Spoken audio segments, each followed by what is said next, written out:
قیامت. The day of judgment. انسانوں کی گردنوں پر لٹکتی ہوئی ایک تلوار جو کبھی بھی گر سکتی ہے. لیکن آخر اس کے آنے سے پہلے وہ کون سی نشانیاں ہیں جو پوری ہوں گی؟ اور سب سے بڑا سوال، آخر قیامت آئے گی کیسے؟ نبی صلی اللہ علیہ وآلہ وسلم نے فرمایا، قیامت کے نزدیک جاہل حکمران حکومت کریں گے. Our objective was the destruction of Iran's. ایسے لوگوں کے ہاتھ حکومت ہوگی جو اس کے لائق نہیں ہوں گے. Become very good friends over a fairly short period of time. اور وہ بغیر کسی علم کے فتوے دیں گے. إن أوروبا الجديدة هي الشرق الأوسط. وہ خود بھی گمراہ ہوں گے اور لوگوں کو بھی گمراہ کریں گے. قیامت سے پہلے اللہ عالموں کو موت دے کر علم اٹھا لے گا اور جہالت پھیلنے لگے گی. لوگ ظالموں کی پیروی کریں گے اور جو ان میں سب سے بہتر انسان ہوگا اسے ذلیل کریں گے. لوگوں کی مسجدیں بھری ہوں گی لیکن ان کے دل ہدایت سے خالی ہوں گے. لوگوں پر ایسا وقت آئے گا جب وہ قرآن پڑھیں گے لیکن وہ ان کے گلے سے نیچے نہیں جائے گا. وہ اس طرح گمراہ ہو جائیں گے جیسے تیر اپنے نشانے سے چوک جاتا ہے، اور وہ تب تک ہدایت پر نہیں آ سکیں گے جیسے تیر کمان میں واپس نہیں آتا. فتنے ظاہر ہونے لگیں گے. جب قیامت قریب آئے گی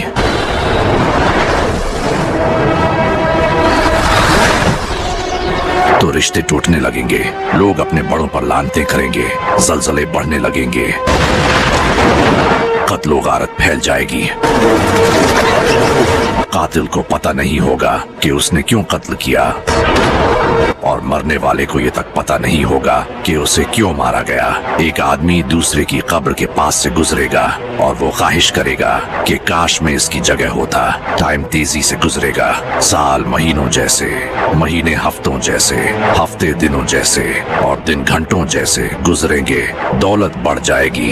عرب کی زمین کھیت اور ندیوں میں تبدیل ہو جائے گی. A desert in Saudi Arabia receives snowfall and hail. لوگ اونچی عمارتیں بنانے میں ایک دوسرے کا مقابلہ کریں گے. لوگوں پر ایک ایسا وقت آئے گا جب آدمی یہ پرواہ نہیں کرے گا کہ وہ مال حرام طریقے سے کماتا ہے یا حلال طریقے سے، اور انسان کی عزت بھی اس کی دولت دیکھ کر کی جائے گی نہ کہ اس کے دین اور تقوی دیکھ کر. اور تجارت نفع نہیں دے گی. لوگوں پر ایک ایسا وقت آئے گا جب ان میں کوئی ایسا انسان باقی نہیں رہے گا جس نے سود نہ کھایا ہو، اور جو سود نہیں کھائے گا وہ بھی اس کی گندگی سے متاثر ہوگا. کاروبار بڑھیں گے لیکن ان میں برکت کم ہو جائے گی. جھوٹ بڑھنے لگے گا. جھوٹے کو سچا اور سچے کو جھوٹا کہا جائے گا. پوری دنیا میں شراب پی جائیں گی اور زنا شریعام کیا جائے گا.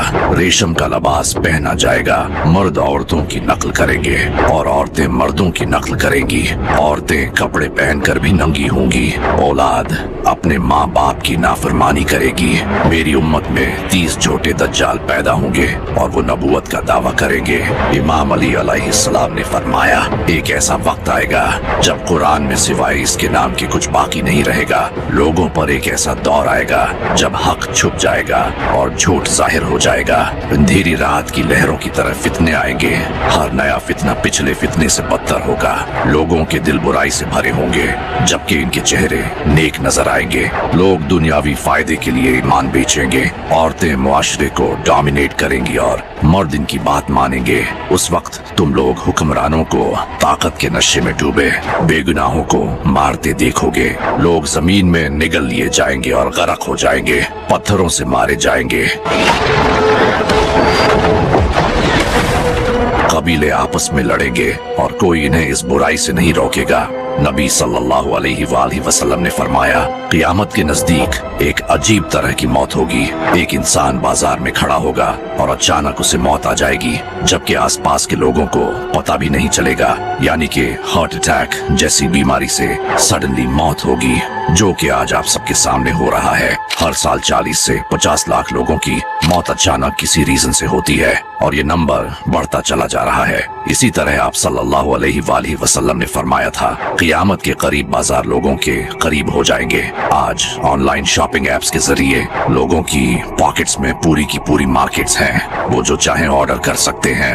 नबी सल्लल्लाहु अलैहि वालैहि वसल्लम ने फरमाया, जब दज्जाल का ज़हूर होगा तो वो सऊदी अरब के एक पहाड़ जबले हबशी के ऊपर खड़ा होगा और वहां से वो मदीना को देखेगा और अपने साथियों से कहेगा, क्या तुम वो सफेद महल देख रहे हो? वो मोहम्मद की मस्जिद है। आप ये जानकर हैरान हो जाओगे कि रात के वक्त मस्जिद नबवी एग्जैक्टली एक सफेद महल की तरह ही दिखाई देती है। आप सल्लल्लाहु अलैहि वालैहि वसल्लम ने फरमाया था, दज्जाल मदीना में एंटर नहीं हो सकेगा। इसी वजह से वो जबले हबशी पहाड़ पर खड़ा होकर दूर से मदीना को देखेगा। और कमाल की बात यह है कि ये मदीना के बाहर एक पहाड़ है, बिल्कुल इसी पहाड़ पर वो खड़ा होकर मदीना को देखेगा। इसी तरह नबी सल्लल्लाहु अलैहि वालैहि वसल्लम ने फरमाया था कि क़यामत से पहले दौलत इतनी ज्यादा बढ़ जाएगी कि एक आदमी ज़कात देने के लिए निकलेगा, लेकिन उसे कोई इंसान नहीं मिलेगा जो कि ज़कात को ले सके। ये हजरत ईसा अलैहिस्सलाम के टाइम पर होगा। जब वो दुनिया के लीडर बन जाएंगे तो उनके पास दुनिया भर की दौलत आ जाएगी जिसे वो लोगों में बांट देंगे। लेकिन क़यामत आखिर आएगी कैसे? जब इमाम मेहदी का ज़हूर होगा तो उस वक्त दुनिया में बहुत ज्यादा जुल्म हो रहा होगा। इमाम मेहदी दुनिया की सुपर पावर्स को हरा देंगे और मुसलमानों को जुल्म से आजाद करेंगे। इसके बाद दज्जाल निकलेगा जिसे मारने के लिए अल्लाह हजरत ईसा अलैहिस्सलाम को इस दुनिया में भेजेगा। हजरत ईसा अलैहिस्सलाम दज्जाल को कत्ल करेंगे और दुनिया में हुकूमत करेंगे और पूरी दुनिया में इंसाफ भर देंगे। लेकिन फिर अल्लाह याजूज माजूज को दुनिया में छोड़ देगा।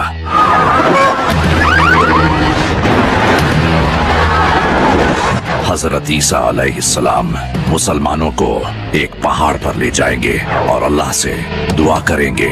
अल्लाह इनकी दुआ कबूल करेगा और याजूज माजूज को भी खत्म कर देगा। इसके कुछ साल बाद हजरत ईसा अलैहिस्सलाम की वफात हो जाएगी। वफात के बाद दोबारा कुफ्र फैलने लगेगा, लोग इस्लाम से दूर हो जाएंगे और गुनाहों में पड़ जाएंगे। दुनिया दोबारा बुराइयों से भर जाएगी। तब एक और निशानी जाहिर होगी, जब ईस्ट वेस्ट और अरेबियन पेनिनसुला इन तीनों जगहों पर जमीन धंस जाएगी, जो शायद से जलजले की वजह से होगा। ये उस वक्त के लोगों के लिए एक निशानी होगी ताकि वो दीन की तरफ लौट आए। इसके बाद आसमान से एक धुआं आएगा जो काफिरों को तकलीफ देगा, जबकि मोमिनों को ज्यादा नुकसान नहीं पहुंचाएगा।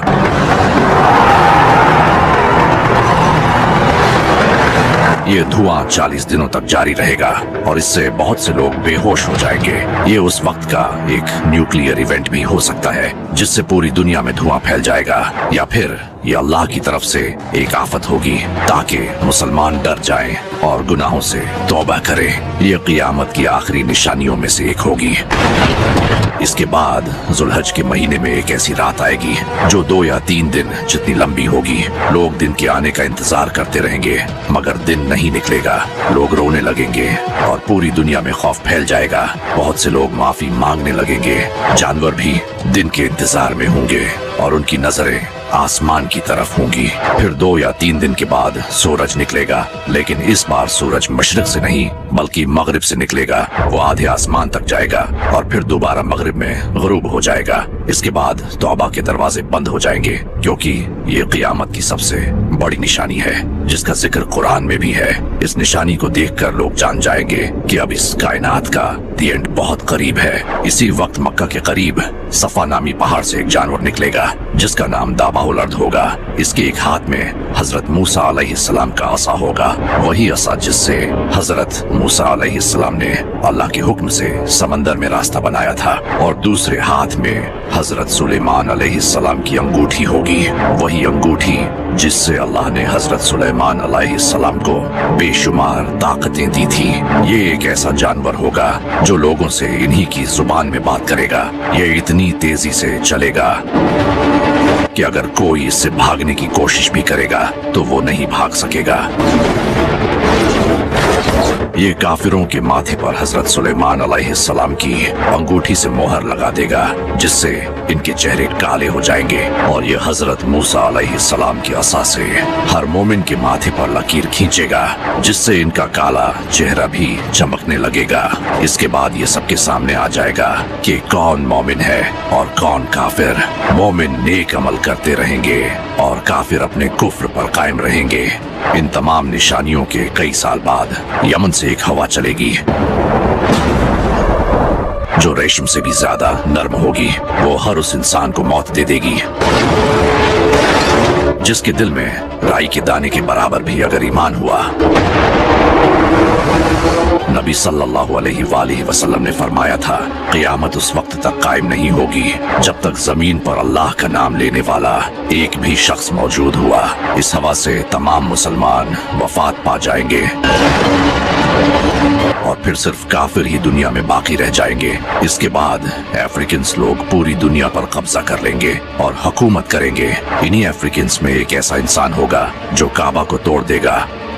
आप सल्लल्लाहु अलैहि वसल्लम ने फरमाया था, क़यामत के करीब एक पतली टांगों वाला हबशी काबा को तोड़ देगा। अफ्रीकन्स के दुनिया पर हुकूमत करने के बाद दुनिया गुनाहों से भर जाएगी। लीडर्स अवाम पर जुल्म करेंगे, बुत परस्ती आम हो जाएगी, बीमारियां फैलने लगेंगी, दुनिया की हालत बहुत खराब होगी। सिवाय सीरिया के वहाँ की हालत बाकी सब मुल्कों से बेहतर होगी। इसी वक्त साउथ से एक बड़ी आग निकलेगी जिसकी वजह से दुनिया भर के लोग अपनी फैमिलीज को लेकर सीरिया की तरफ जाने लगेंगे और यूं दुनिया के सारे काफिर सीरिया में जमा हो जाएंगे। इनके जमा होने के बाद वो आग गायब हो जाएगी। फिर अचानक जुमे के दिन मुहर्रम की 10 तारीख का सूरज निकलेगा। लोग अपने कामों में मसरूफ होंगे कि इसी वक्त हजरत इसराफील सूर फूंकेंगे। इस सूर की आवाज इतनी तेज होगी कि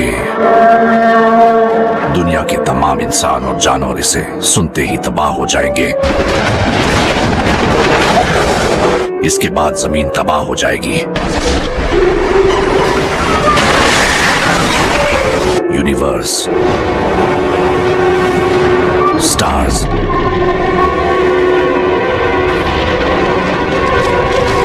प्लैनेट्स सब खत्म हो जाएंगे।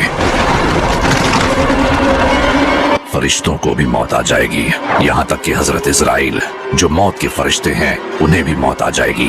पूरा यूनिवर्स खत्म हो जाएगा। सिर्फ अल्लाह ही हमेशा की तरह बाकी रहेगा। फिर अल्लाह आसमानों और जमीन को अपने हाथ में लेगा और फरमाएगा, कहाँ है बादशाह? मैं ही असल बादशाह हूँ। सारी सल्तनतें, सारी ताकतें खत्म हो चुकी होंगी। अल्लाह हजरत इसराफील को दोबारा जिंदा करेगा। हजरत इसराफील दोबारा सूर फूंकेंगे जिससे कब्रों के तमाम मुर्दे जिंदा हो जाएंगे। जमीन साफ और सईदी हो चुकी होगी। सबसे पहले नबी सल्लल्लाहु अलैहि वसल्लम उठाए जाएंगे और आप सल्लल्लाहु अलैहि वसल्लम देखेंगे कि हजरत मूसा अलैहिस्सलाम अल्लाह के अर्श से लिपटे हैं। नबी सल्लल्लाहु अलैहि वसल्लम ने फरमाया, मुझे ये पता नहीं होगा कि वो मुझसे पहले उठाए गए होंगे या फिर क़यामत की बेहोशी का असर दूसरे इंसानों की तरह उन पर नहीं हुआ होगा और वो बेहोश नहीं हुए होंगे।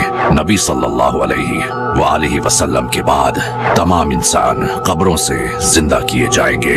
नबी सल्लल्लाहु अलैहि वसल्लम ने फरमाया, मौत के बाद इंसान का पूरा जिस्म गल जाता है सिवाय इसकी मिर्गी की हड्डी के। ये नहीं गलती और इसी हड्डी से क़यामत के दिन इंसान को दोबारा जिंदा किया जाएगा। इस हड्डी को कॉक्सिक्स बोन कहते हैं। यह रीढ़ की हड्डी में छोटी सी एक हड्डी होती है। इस हड्डी में भी दूसरी हड्डियों की तरह इंसान का डीएनए महफूज होता है और आज साइंस खुद ये मानती है कि इंसान का डीएनए मरने के हजारों साल बाद भी इसकी हड्डी से हासिल किया जा सकता है और डीएनए ही ये तय करता है कि इंसान कैसा होगा। और इसी तरह क़यामत के दिन तमाम इंसान इसी हड्डी से जिंदा किए जाएंगे। जब लोग जिंदा हो जाएंगे तो लोग खौफ के मारे पसीने में डूबे होंगे। वो काफिर जो दोबारा जिंदा किए जाने को नहीं मानते थे, वो जान लेंगे कि ये इनके बुरे दिन का आगाज है और यहीं से क़यामत के दिन का हिसाब किताब शुरू होगा।